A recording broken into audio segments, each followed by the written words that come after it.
Berdasarkan laporan dari Australia Border Force pada tahun 2024, sebanyak 1.227 orang dikembalikan ke negara asal mereka atau dikembalikan ke negara tempat mereka berangkat, dan juga 1.083 orang dikirim ke Regional Processing Country oleh pemerintah Australia. Berdasarkan laporan dari pasukan perbatasan Australia, pada tahun 2025 sendiri, dalam 3 bulan terakhir, pada bulan September terdapat 17 orang yang dikembalikan ke negara asal mereka. 5 kapal dengan status kedatangan tidak sah diarahkan ke Regional Processing Country, dan lalu ada 11 kapal dengan status keberangkatan tidak sah didorong untuk kembali ke tempat asal mereka atau tempat keberangkatan mereka. Pada bulan Agustus, sebanyak 13 orang dikembalikan ke negara asal mereka dan 9 kapal dengan status kedatangan tidak sah dikirim atau diarahkan ke negara lain. Pada bulan Juli, 37 orang dikembalikan ke negara asal mereka, 11 kapal dengan status kedatangan tidak sah dipindahkan ke Regional Processing Country, dan 7 kapal dengan status kedatangan tidak sah dikirim atau diarahkan kembali ke negara lain. Data yang telah saya paparkan sebelumnya merupakan hasil dari implementasi suatu kebijakan sekuritisasi yang dilakukan oleh pemerintah Australia yang bernama Operation Sovereign Borders atau OSB. Sekuritisasi ini bertujuan untuk memfilterisasi imigran ilegal, khususnya yang masuk dalam jalur laut. Untuk memahami Operation Sovereign Borders yang dilakukan oleh pemerintah Australia sebagai bentuk sekuritisasi, saya akan menggunakan Copenhagen School, khususnya teori atau konsep securitization yang diajukan oleh Barry Buzan dan oleh Weaver pada tahun 1990-an.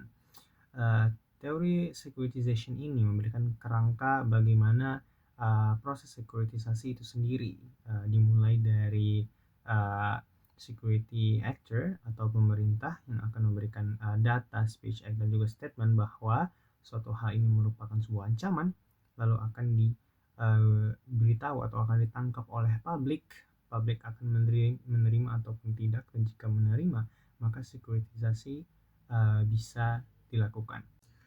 Untuk mengetahui dasar dari kenapa pemerintah Australia melakukan sekuritisasi ini, kita harus melihat dampak dari peristiwa 9/11 itu sendiri.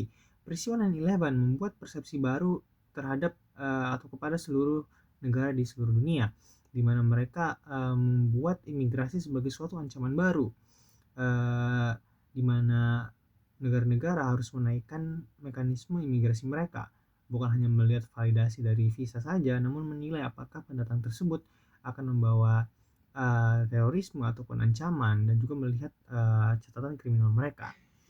Hal ini diperkuat dengan pemilihan umum Australia pada tahun 2001, di mana mantan Perdana Menteri Howard memenangkan pemilu tersebut dengan menggunakan kampanye bahwa imigrasi merupakan suatu ancaman dan harus ditindaklanjuti dengan serius. Alhasil, Perdana Menteri Howard memenangkan pemilu, dan beberapa bulan kemudian memperkenalkan Pacific Solution yang menjadi awal dari sekuritisasi yang akan dilihat dalam Operation Sovereign Borders. Berdasarkan data yang dikumpulkan oleh Philip dan Spinks, mereka berhasil menemukan data kapal ilegal yang sampai ke Australia dari tahun 1976 hingga 2013. Sebelum Pacific Solution di 2000-an awal, sebanyak 10.000 kapal ilegal sampai ke Australia. Setelah diberlakukannya Pacific Solution, angka ini berhasil ditekan, namun hanya pada 7 tahun awal. Lalu pada tahun 2009 sampai 2013 jumlahnya melonjak sangat pesat hingga mencapai 30.000 lebih kapal ilegal. 30.000 kapal ilegal ini didominasi oleh warga negara Iran, Sri Lanka, Afghanistan, Rohingya, Pakistan, hingga orang Afrika dan Timur Tengah lainnya. Setelah mengetahui dampak dari peristiwa 9/11 dan juga data yang telah dipaparkan oleh Phillips dan Spinks, pemerintah Australia lanjut untuk memberikan statement dan juga speech untuk menjustifikasi Operation Sovereign Borders ini. Yang pertama adalah mereka menggunakan anggapan bahwa the Asian Others merupakan sebuah ancaman, lalu kebijakan ini merupakan bentuk untuk melindungi kedaulatan mereka, untuk melindungi wilayah perbatasan mereka, dan sebagai bentuk kepercayaan terhadap mekanisme imigrasi mereka.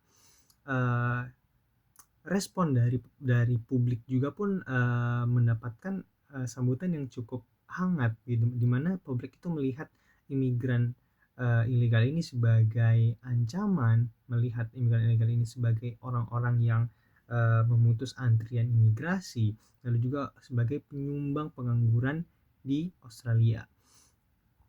Sehingga dengan dua domain publik dan pemerintah ini yang mempunyai statement yang sama, spesies ini menunjukkan bahwa kedaulatan dan batas wilayah Australia itu terancam.